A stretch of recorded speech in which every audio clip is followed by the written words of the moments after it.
Bonjour à tous, comment vous êtes-vous réveillés ce matin après 3 heures de débat technique et tendu? Ce sont les mots qui reviennent pour qualifier le face-à-face hier soir entre François Hollande et Nicolas Sarkozy.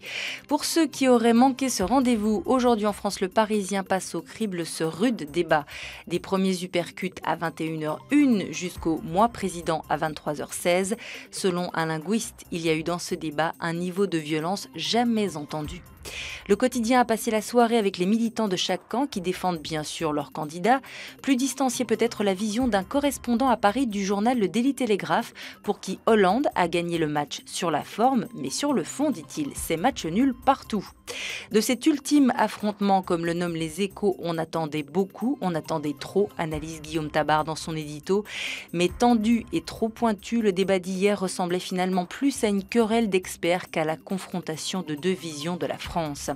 Pour le Figaro, ce fut un débat sous haute tension entre l'ancien, un François Hollande au langage daté, et le moderne, un Nicolas Sarkozy qui a rappelé à son rival que le monde avait changé depuis que les socialistes avaient quitté le pouvoir. Pour Libération, au contraire, le candidat sortant n'a pas réussi à déstabiliser son adversaire socialiste. En 2007, Sarkozy était venu affronter Ségolène Royal, je cite, les mains dans les poches.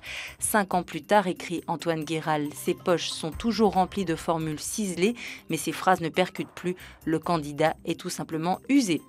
Bon, ça c'est fait, et maintenant on attend le verdict des électeurs. Métro a choisi 4 de ses lecteurs pour juger la prestation des candidats. Bilan, ce débat n'a pas changé leur intention de vote. L'un d'eux voulait s'abstenir au second tour, et il le fera, car ni Hollande ni Sarkozy n'ont su, à ses yeux, s'adresser aux Français. Si l'avenir des deux candidats est suspendu au scrutin de dimanche, c'est aussi le cas de la centrale nucléaire de Fessenheim. Le sujet a été évoqué hier soir. Le Monde rappelle que le sort de la doyenne des centrales françaises est le premier point de clivage entre les deux postulants. Nicolas Sarkozy a promis qu'il ne la fermerait pas. Hollande prône, lui, un arrêt immédiat. Pour terminer, une image, celle d'une femme disparue le 3 mai 1987, c'est Dalida. 25 ans après sa mort, la chanteuse est toujours adulée.